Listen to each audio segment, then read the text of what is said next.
ऐसा हम इसलिए भी कह रहे हैं क्योंकि आज पूरे देश में महाशिवरात्रि धूमधाम से मनाई जा रही है, जिसकी तस्वीरें आप सुबह से देख रहे हैं। गंगा स्नान से लेकर मंदिरों में पूजा पाठ लगभग हर जगह भीड़ दिखाई दे रही है। ऐसा लग रहा है कि लोग कोरोना वायरस को भूलने लगे हैं या फिर लापरवाही हद से ज्यादा बढ़ गई है। अभी हमने आपको महाराष्ट्र की रिपोर्ट दिखाई, जहां नागपुर में फिर से लॉकडाउन लगाने का फैसला किया गया और पूरे देश में कोरोना के केस एक बार फिर अलार्म बजाने लगे।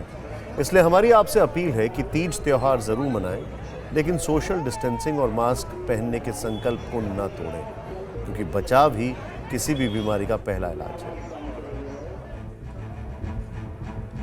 लेकिन इन चुनावों का क्या करें? इसमें जो लापरवाही हो रही है उसका कौन इलाज बताएगा?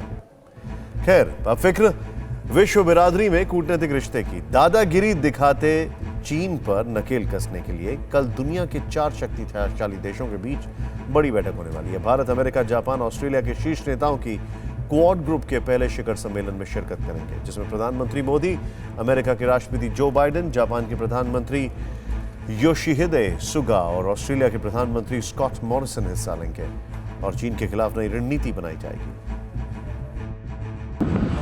समंदर की लहरों से उठी खतरनाक और गरजती आवाज ने चीन के राष्ट्रपति शी जिनपिंग की नींद उड़ा दी।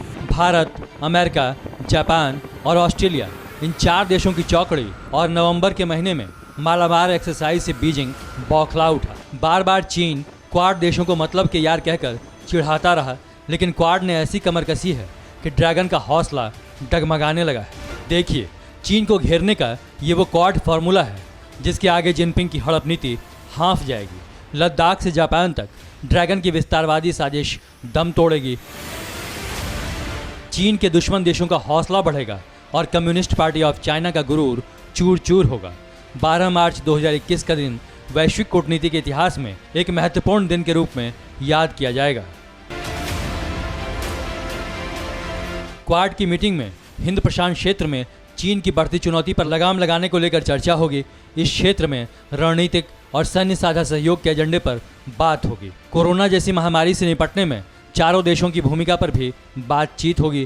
क्वाड समिट में भारत की वैक्सीन को प्रमोट करने के फंड का भी ऐलान हो सकता है। इसके अलावा जलवायु परिवर्तन, आर्थिक संकट भी बैठक के प्रमुख एजेंडे में शामिल हैं।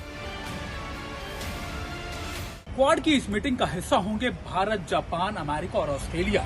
दरअसल लगातार ये सारी कंट्री, ये सारे देश एक बड़ी इंटरनेशनल ग्लोबल चेन बनाने की कोशिश कर रहे हैं, जिसका मकसद होगा कि अपने लिए अपनी सप्लाई चेन बनाई जा सके।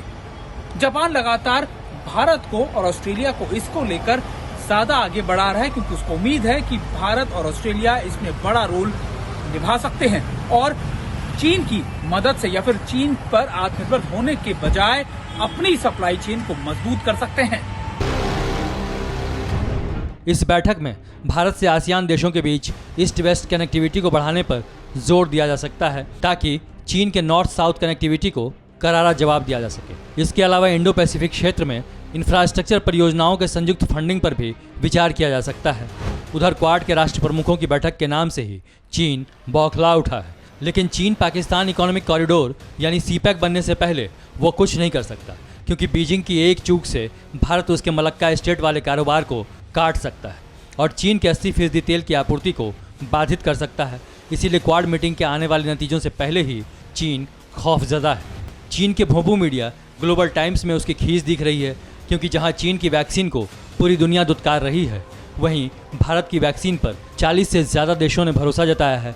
इसीलिए जिनपिंग की प्रोपेगेंडा मीडिया ने क्वाड को ये कहकर खारिज किया है कि आखिर 4 देश मिलकर दुनिया को क्या दे सकते हैं।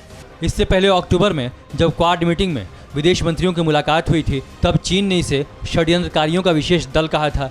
चीन के खिलाफ अग्रिम मोर्चा और मिनी नाटो तक कह दिया था। मतलब चतुर्दिक वार से पहले बीजिंग में हाहाकार मचता ही रहा है।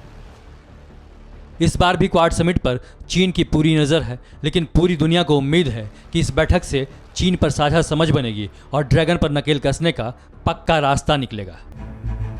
अड़ी सोमवार से शुक्रवार शाम 6 बजे सिर्फ TV9 भारतवर्ष पर।